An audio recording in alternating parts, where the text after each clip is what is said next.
Hey, free-to-play gang, welcome back to another video. So there are two contents I want to cover for today. So the first is going to be Holobattles. The second is going to be Temporal Tower because I've not even touched Temporal Tower for this month because I was waiting to use Yuuhime in the current rotation. Anyway, before we get into that, I just want to take maybe the next couple of minutes just to explain my stance on Yuuhime so that I don't confuse anyone.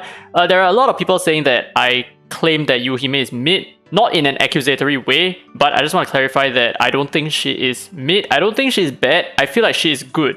She has a good speed lead. She has a good AoE attacking kit on her third skill and on her second skill as well. She is pretty decent, especially since she's an Inferno type. So everything is still going on pretty well for her. I know there are some setbacks because she's not going to combo very well with Ashley, but I think the reason why they did it, and I did confirm it, check out this conversation that I had with one of the Dislyte support.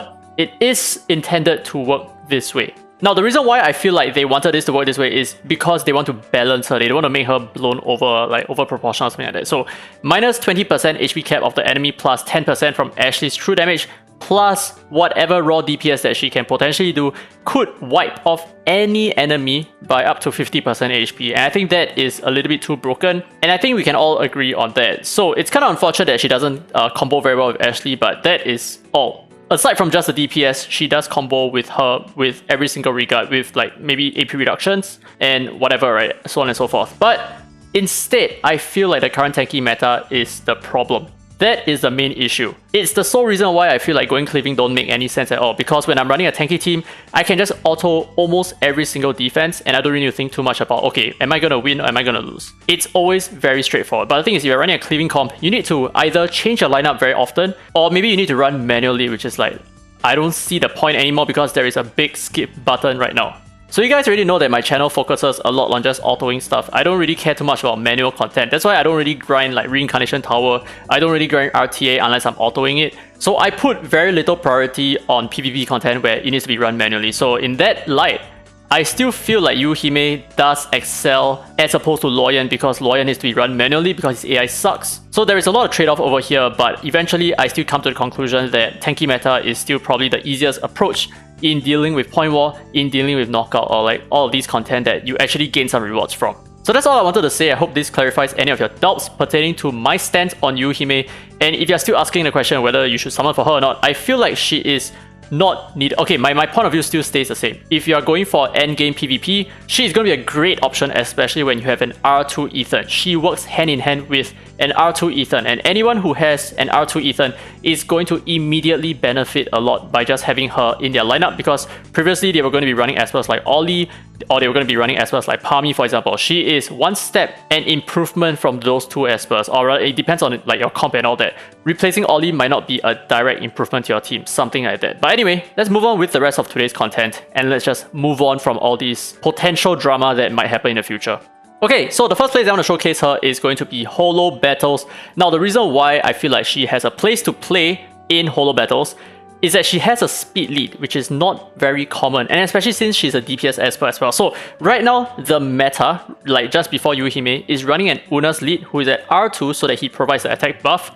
Or if you don't have him at R2, then you need to run an Ashley so that you have attack up buff as well. So what happens is you have one AP pusher, you have a speed lead, and you have two DPS espers that is able to do damage for you. And only Unas could do that until right now. So right now, we can actually use Yuuhime as the speed lead, and we can use other espers to push our attack and our AP at the same time, which is obviously going to be Dahlia. So let's take a look at how this team works. So taking a look at the team on the left, this is going to be super freaking straightforward. So what we're going to do is this. We're actually going to put Yuuhime as the lead, and we're just going to chuck in two other DPS espers. And for me personally, I think I'm going to go with Gaius over here. I think Gaius is probably, one other DPS esper. That's going to be Gaius, and I'm going to top this team off with Dahlia. Okay, so the team looks something like this. We have the speed lead, we have the attack up buff, we have the create up buff. It's not going to be necessary for Gaius, but hey, Gaius is just really good for this content anyway. So this is going to be the team, and let's just see how this works. It is actually very, very, very powerful. So because we have the speed lead, we automatically win the speed game, right? So we can push ourselves up ahead. And because our espers are just speed tuned perfectly, we are going to capture the speed difference from Dahlia. So over here, we can just go ahead and use our third skill, reduce our max HP by a little bit.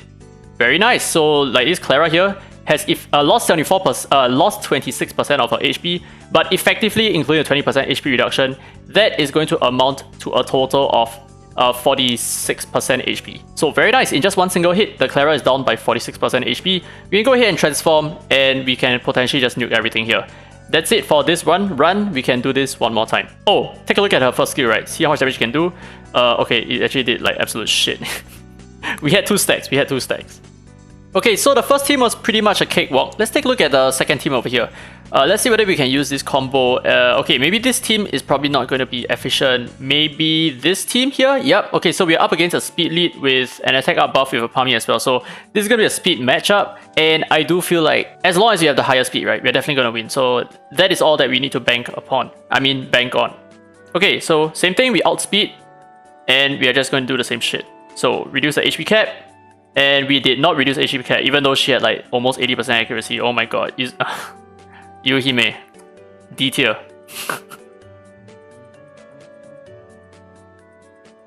Okay, actually, wow, we are getting clapped.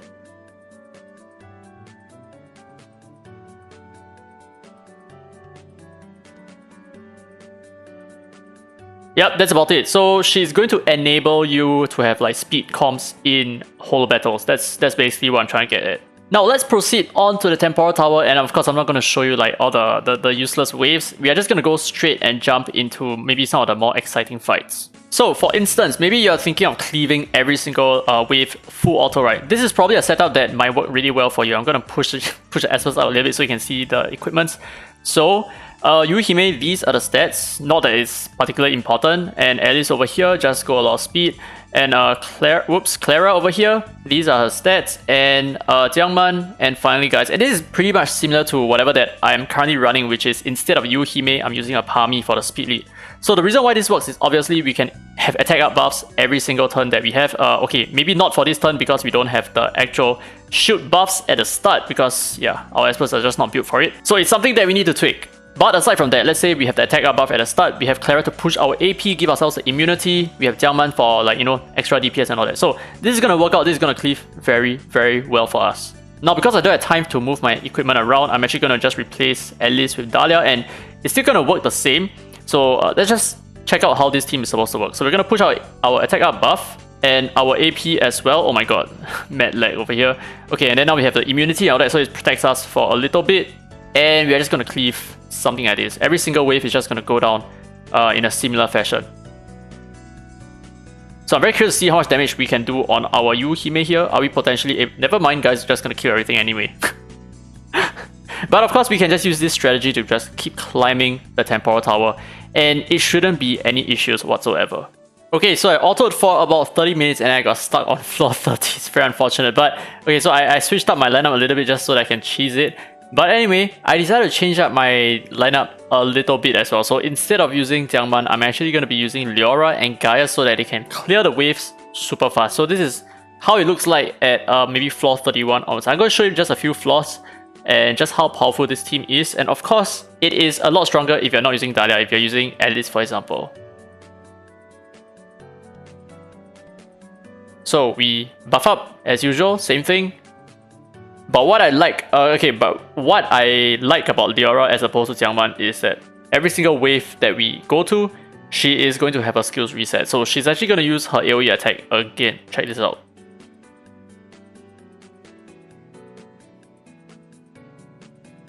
So very nice, very good combination with guys over here. We can clean this super fast. Okay, so what you might have seen is that Yuuhime's second skill is actually not dealing a lot of damage, and that is true. Her second skill doesn't actually do a lot of damage, and it's not a very good sign, but the thing is at least she's able to spam her AoE attacks, which is kind of nice. Okay, I think I'm actually going to go ahead and swap up my Espers so that I can implement Alice into the mix as well.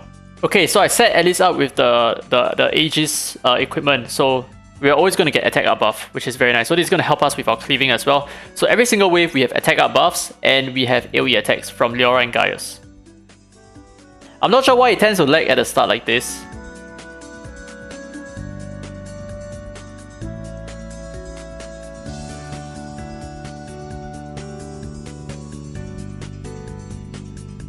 Very clean, very nice.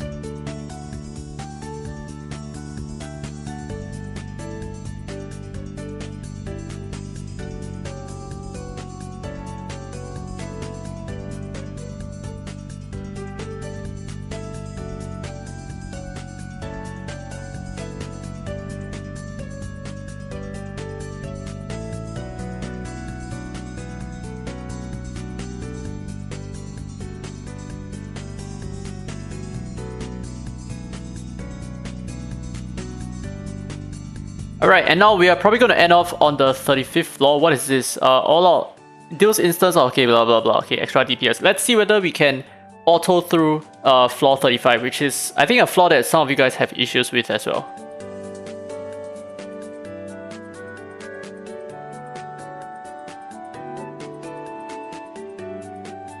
Okay, I'm probably not going to full auto. I just want to play smart. Make sure that I don't waste any of my skills.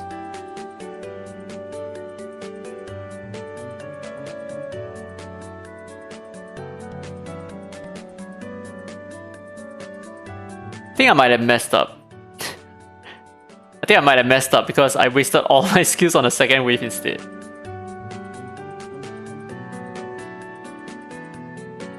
Nah, we're fine, absolutely fine.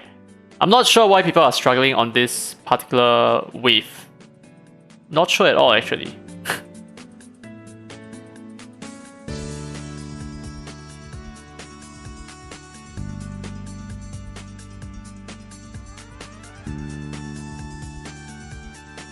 Alright, so that's it. Let's take a look at the damage spread before we end off this video. So this is Yuuhime being pretty good for the tower. Okay, she's not dealing a whole ton of damage as expected, because the damage output is just not really that good. The only part where her damage factor actually comes in is when she uses her third skill, and afterwards she just spams her second skill, but it doesn't do a whole ton of damage because the multipliers are not that great, especially when you haven't even skilled her up at all. So I have her at like 0 skill ups, which is like 90% of her attack, which is not a lot. So all in all, I do feel like this team is still pretty good. Using Yuuhime gives you the additional extra speed, access to a lot of area attacks. Now the thing is, you don't need to use her, that's for sure. You can always use spells like Palmy. It's still going to be good enough. The 20% speed is still very much usable. So all in all, let me just rate this spell one more time. So in terms of point war, I feel like she's lacking a little bit because of the tanky meta. Yes, there are ways that you can make her work. I'm not saying that she's not usable in point war.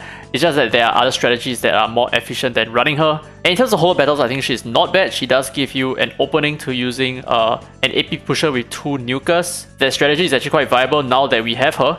And in terms of just like clearing standard content, having the speed lead is pretty good. I do run her in my Cube Miracle team, and it is also working very nicely for us. But all in all, I feel like she is not going to be a must-have Esper if you are focusing more on PvE content. I think there are other Espers like Palmy, like I said, who will cover the same ground. Or maybe Palmy might even do better, right? Oh, and we also have to talk about APAT, which is, she is viable there in terms of speed running APAT, but like I covered, I don't really truly like using her over there just because she don't make my runs like ultra fast. She don't make my runs like 10 turns, for example. It is stuck at 13 turns. But if you care a lot about PvP, I still feel like she is a great pick to have. Just make sure that you get your hands on an R2 Ethan, and you should be good enough to, I don't know, wait it out for like maybe the next 2 or 3 months before something else better comes around. I'm not sure. But anyway, that's it for this video. Hope you guys enjoyed it. If you did, leave a thumbs up. It really helps the channel, and subscribe for more Dislyte content. Now with that said, this has been Derry Free to Play, and as always, I will see you in the next video.